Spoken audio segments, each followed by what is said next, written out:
Saudi Arabia और Qatar अपने ताल्लुकात को दोबारा बेहतर करने की कोशिश कर रहे हैं। उनके नजदीक तमाम तर मामलात को हल करके सफारती ताल्लुकात, जमीनी और फिजाई राब्तों को बहाल किया जाएगा। लेकिन ये तमाम तर इक़दामात क्या सऊदी अरब और मुत्तहिदा अरब इमारात के दरमियान दरार पैदा कर रहे हैं? ये सब जानने से पहले आप इस चैनल को सब्सक्राइब करें और बेल आइकन का बटन दबाएं।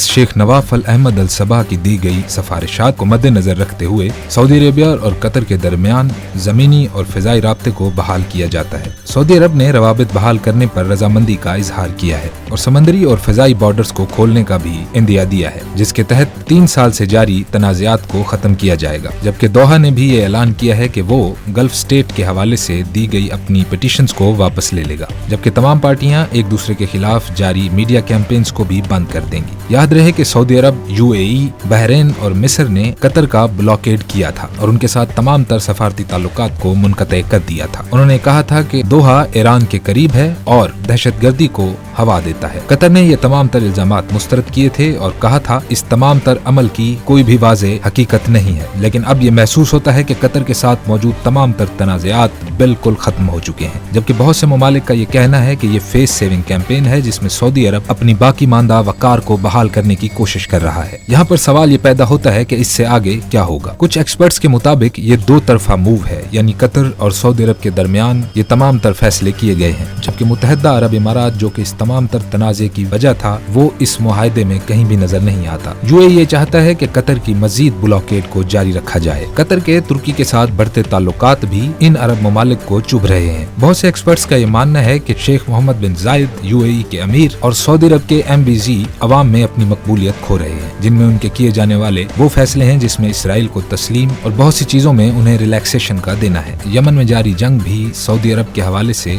दुनिया के अंदर एक मनफी असर छोड़ रही है। वाज़ेह रहे कि सऊदी अरब और यूएई के बादशाह अपनी बादशाहत को बचाने के लिए बहुत से ऐसे हरबे इस्तेमाल कर रहे हैं जिसमें मुसलमानों के गिर्द घेरा तंग किया जा रहा है। चाहे वो म्यांमार के मुसलमान हों या कश्मीर के, सऊदी अरब और यूएई ने इस पर मुकम्मल खामोशी इख्तियार की है। पाकिस्तान, यमन, सूरिया, इराक और मिस्र में होने वाले हालात पर भी मुकम्मल खामोशी इख्तियार की गई, जबकि इसके साथ साथ इसराइल को तस्लीम किया गया। मीडिया में ये खबरें भी जोर शोर से आती रही हैं और वजीर आजम इमरान खान ने भी इसका बरमला इजहार किया है कि बहुत से अरब ममालिक उन पर इसराइल को तस्लीम करने के लिए दबाव डाल रहे हैं, जिसमें सऊदी अरब सर फहरिस्त है। इस हवाले से सऊदी अरब ने पाकिस्तान से दिए गए कर्ज को जल्द वापस करने का मुतालबा भी किया, जिसे पाकिस्तान ने चीन की मदद से वापस किया है। इससे पहले मुत्तहिदा अरब इमारात भी इस तरह का दबाव डालकर कर्ज वापस ले चुका है। इन दोनों ममालिक में पाकिस्तानी मजदूर बहुत मुश्किल का शिकार हैं, जबकि यूएई ने इस वक्त पाकिस्तानियों के लिए वीजे भी बंद कर रखे हैं और उनका मुतालबा दरपर्दा यही है कि वो इसराइल को तस्लीम करने के लिए पाकिस्तान पर दबाव डाल रहे हैं। वो चाहते हैं कि डोनाल्ड ट्रंप के जाने से पहले पाकिस्तान इसराइल को तस्लीम करे। कतर के साथ ताल्लुकात की बहाली के हवाले से भी दरपर्दा अनासिर क्या हैं, ये भी आने वाले चंद दिनों में हमारे सामने आ जाएंगे।